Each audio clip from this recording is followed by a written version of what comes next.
Welcome back to Dark Souls 3 and the most ridiculous challenge I've done so far. This one was absolutely ludicrous. So it's the Deacons of the Deep. As you can see, they've already got their health knocked down. I think I've already taken out 2 or 3 Deacons, I'm not sure. Anyway, so I'm doing it using only Pestilent Mercury, and it takes a very long time. It's very difficult. I'm not going to make you sit through the whole thing of me running around in circles, but I'll tell you the idea. Basically, run in, do Pestilent Mercury about 3 times, and that weeds them down to a much smaller number. Well, it doesn't weed the numbers down, but it means that they've got their health whittled down a little bit. And then you need to try and target particular ones who have the lowest health. So here you see, there's a guy there with low health. I'm trying to get the guy next to him who also had low health, and he walked out of the way. The reason why you need to run in circles is to basically keep them in a small area altogether.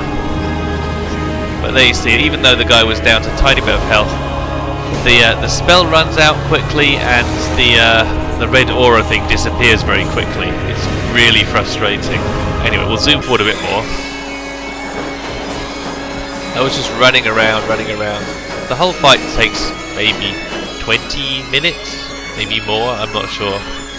Depending on basically how lucky you get with the right guy getting the red aura and you being able to hit them with the Pestilent Mercury spell before it runs out and before they stop being the red aura guy. I think you need, it's 5 or 6 Deacons, and at the same time you don't want to use too much essence because the second stage of the fight actually gets a lot more crazy and hectic and more difficult. Anyway, at this point in the fight I thought, there, again, there's another one. Look, he's got a tiny sliver of health. I must get him. Can't miss. And there, finally. But that was just another little small front. Just 700 of their health. So yeah, I'm thinking it's 6 at the beginning, and then it's just the one big guy. There were a number of near misses where there was guys who, they were just before dying and the spell ran out, or just before dying and then the red aura moved. And this fight is the one I actually finished, so I had a couple of near misses. And this part of the fight is, it's annoying, but it's not necessarily ridiculously difficult. Anyway, this is where I got a bit lucky. So put the spell down. The guy was actually not that close to dying. You hear the sound of a bunch of people around him dying. The trouble with killing the wrong people is that they come back to life with full health. So you need to have as many as possible of them running around with very low health, like this guy. The aura actually moved, but it moved onto another guy who was nearly dead. So that's where I got lucky. So at this point in the fight, the alluring skulls are your friends to get things out of the way. Chuck the spell on the Pope guy, and then I'm kind of going against my rules slightly here, but I'm not actually damaging the boss. You've got to control the curse build-up, and you also have to take out the fat blue bastards that heal him. If you don't do that, you'll never win the fight. The curse build-up will get you, and you'll die, or the blue bastards will heal him and eventually you'll run out of essence and you'll die. You need the alluring skulls because it just gets really crazy in there, and anything to take their mind off you is helpful. Now, one of the problems is that when you kill the tall guys who are doing the area cast spell, curse spell, they come back to life as well, but they come back to life the other side of the arena and start casting their spell, and they just stand there. So that's a bit of a problem. But you don't actually have to kill them to stop the curse building up, you just have to break their poise. Backstabs work well. Now I tried it for the life of me, I tried it using spells. Oops, that was the wrong thing I meant to. What I meant to do was this. But using spells, like, because I'll tell you what my setup is. I think I'm level 107.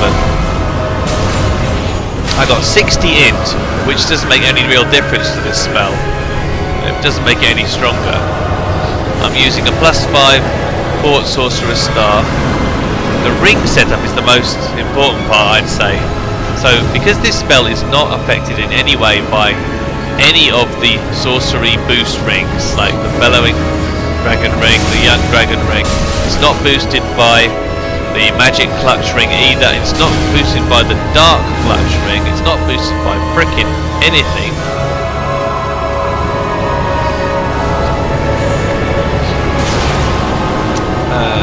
So you're able to put on some like more defensive type rings. So I've got like, I think I've got the Speckled Stoneplate +1, just because I don't seem to have a flame stoneplate ring on this character. And I'm only in NG+, so I haven't picked up all the +2 rings yet. I think there, look at that, Scumbag Healing.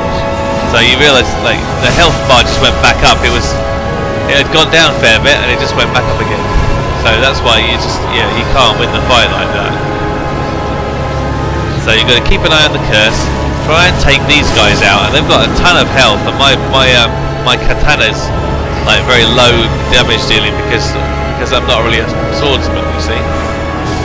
Keep putting the spell on him to keep him ticking over. Try as much as possible to take out the blue buggers.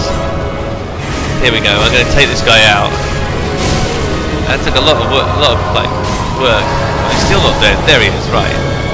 See, in the meantime, the other guy's healing again.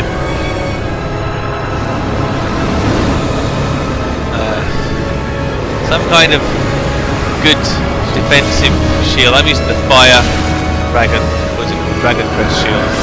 With all the fireballs. There's that blue guy again. Yeah, well, obviously he's also getting his health reduced by the spell. The main thing is basically keeping an eye on that curse. That curse builds up, the game is over, you're done. And at the same time making sure that your health doesn't go too far, because that spell does like major damage if you don't block it. And at the same time trying to keep the curse spell ticking over on our Deacon character in the middle. I think I was actually missing him there, so I went into him again. This is where I mean they've respawned around the back of the arena. Like, really?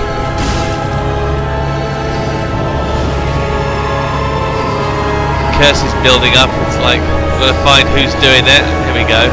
He's healing again. I had enough of that. Flat bugger. He's going down. Fortunately, I actually end up hitting the curse guy at the same time, so that the curse build-up goes down a little bit. But I really should have been throwing alluring skulls to clear this area out a bit. And also, the other thing you have to keep an eye on, of course, is your own Estus flasks. Now, one thing about Pestilent Mercury is it is a very low FP spell, so you can, cast it till the cows come home. You don't need a huge number of Ashen Estus. I think I had 4. I'm not exactly sure, maybe 3. Anyway, I think the blue guys may finally be gone. And once the blue guys are out of the picture, it's actually the rest of the fight is, as long as you can keep this curse thing stopped.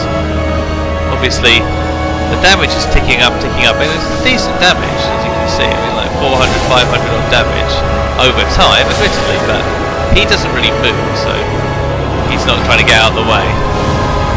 Faster moving enemies are much more difficult. But the curse is building up again, so we're going to have to run around. There's 2 guys here. Block that cursor. But you see now, at least because he's not being healed, his health is going down and staying down. And as long as I can keep an eye on the curse, this fight is now basically done. So So just a little bit more to go. I'm going to need to cast the spell one more time, I believe. And this epic quest, and believe me, this took me a ton of tries. In fact, I didn't get it at all the first day. It took me about, I don't know, 3 hours? No, maybe not, I don't know. It took a lot. I mean, each fight's like 20 minutes, and it's only finally then that you get it, and you realise you don't have to do it again. And there's going to be more difficult bosses than that. But yeah, I'm quite proud of myself. I will see you on